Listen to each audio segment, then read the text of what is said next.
Be finding your favorite movie or your favorite television show and learning something new.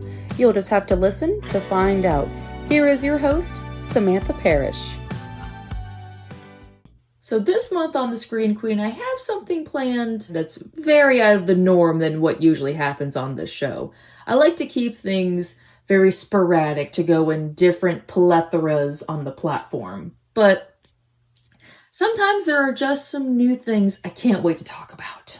The late 2025 year and the early 2026 year has been probably some of the most interesting movie developments that I've seen in a long time. And that's a lot for someone like me to say that divulges into this stuff on a secondly basis. There's never not a moment I want to be involved with how a story is made or what's coming up or what's coming through or what's the process going like.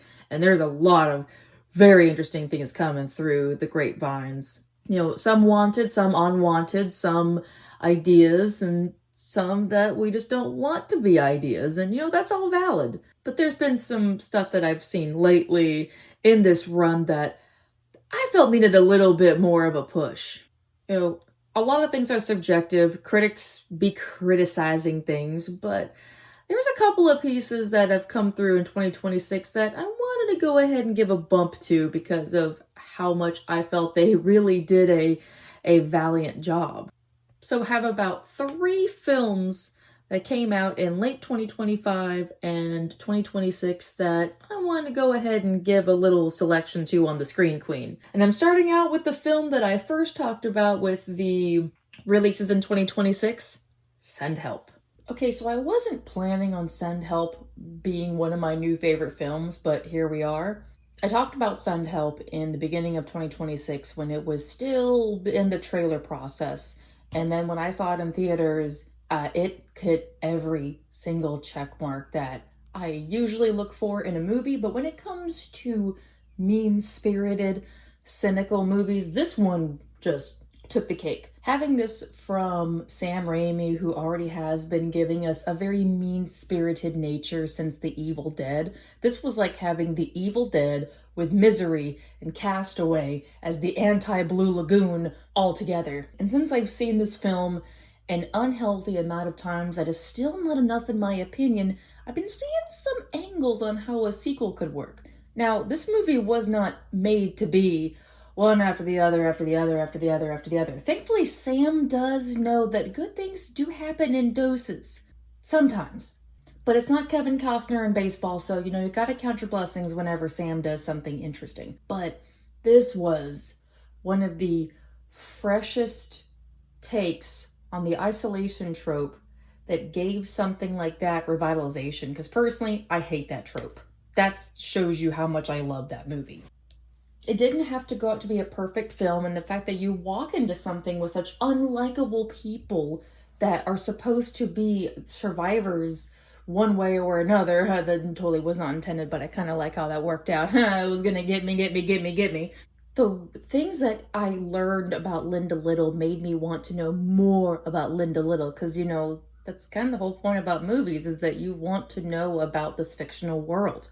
This has been beloved by friends that are into mean-spirited things, and even my family that's not the biggest fan of mean-spirited stuff could see the angle of this movie. So I've seen a lot of potentiality for a sequel.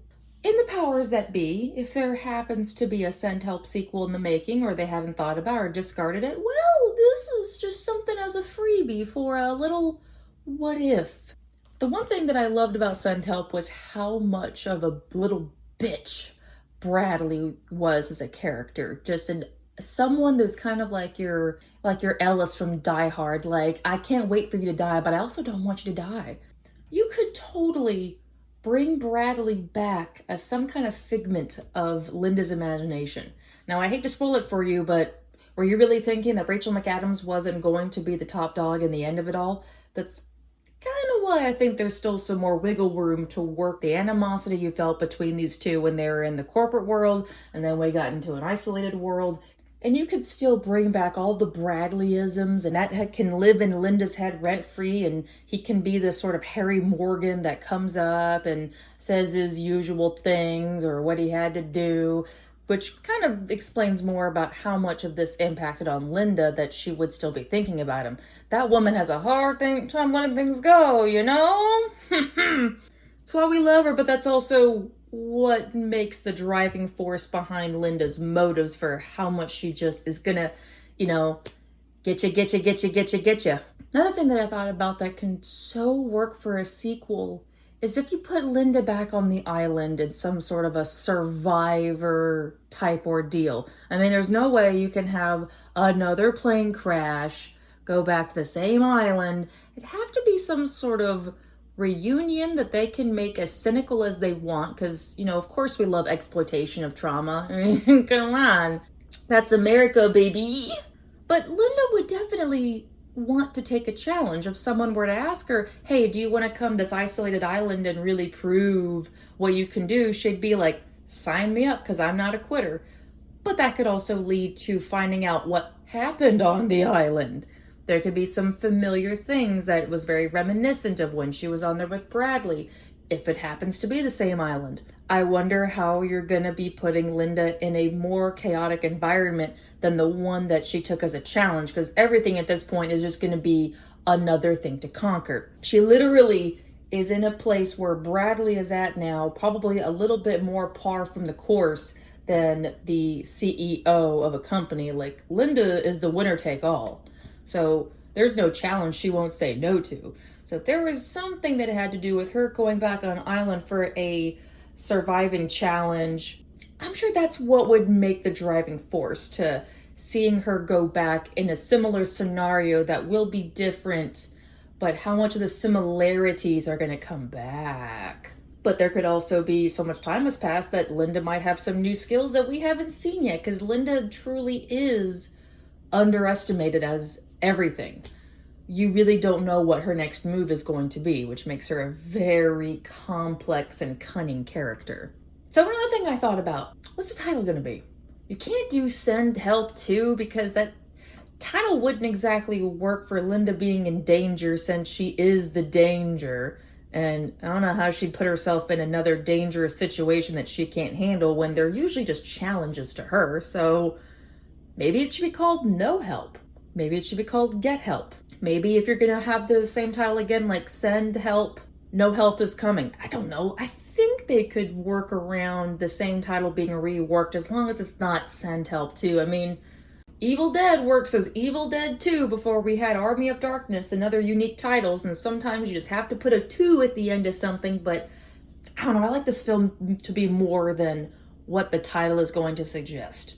Or better yet, we can take the Pearl approach and just call it Linda. Make it a prequel. Something like that. I don't know. There's just too much to not go into this character. It might just be me giving so much smoke to this movie, but I haven't been this impressed by a new movie in quite some time to not give up these thoughts. So here's another one that I got. What does that proposed movie look like? At the very end of Send Help, Linda is interviewed and we're given a heavy hand of information at the most cynical and most hilarious way that everything worked out for her so punctuatingly perfect that of course she was given a movie. You have to open up this supposed sequel that I'm pitching with that said movie. It can make it like this Austin Powers haminess and put someone in there that you can recognize from another movie and know that's who they got to play Linda. And to pan over to see Linda in the crowd just watching herself cry at this role that she's just like totally immersed into because, it's her. You can't not open up with something like that. To have everything teased and see how the accomplishments come through, it's like the most perfect way to do a beginning with the way that it ended. Now, I don't think this is going to be a story that's going to go on forever and ever and ever and ever and ever and ever and ever. But then there's the other thought that I had. If there is ever going to be a sequel to Send Help, I could see this working as a miniseries. If there's more ideas that can't really all fit into what a standard 2-hour movie would be, well, miniseries do seem to save a story a little bit more to get the most out of it. And Linda's story is one that I want to get the absolute most I can out of. There's not something too little for me. Okay, so my last little bit that comes to my mind for the moment There has to be some private detective that's going to look into this. Linda's story is one that is so beautiful, and as that reporter said, the world fell in love with you, but it's got to be someone asking that same question going, no, what really happened on the island? There can be room for some sort of a cynical gumshoe, selfish private eye that wants to exploit Linda's story that would be the perfect enemy, or at least a temporary enemy, or just a thorn in the side that wants to expose Linda's story and become so close, but only Linda Liddle ends up on top.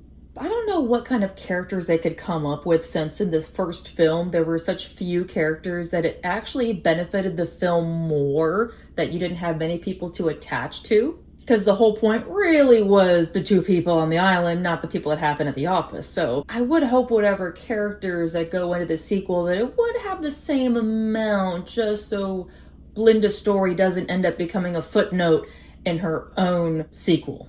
I mean, again, I don't think anyone's really working on a sequel right now, but if they were, these are just a few ideas. Free of charge.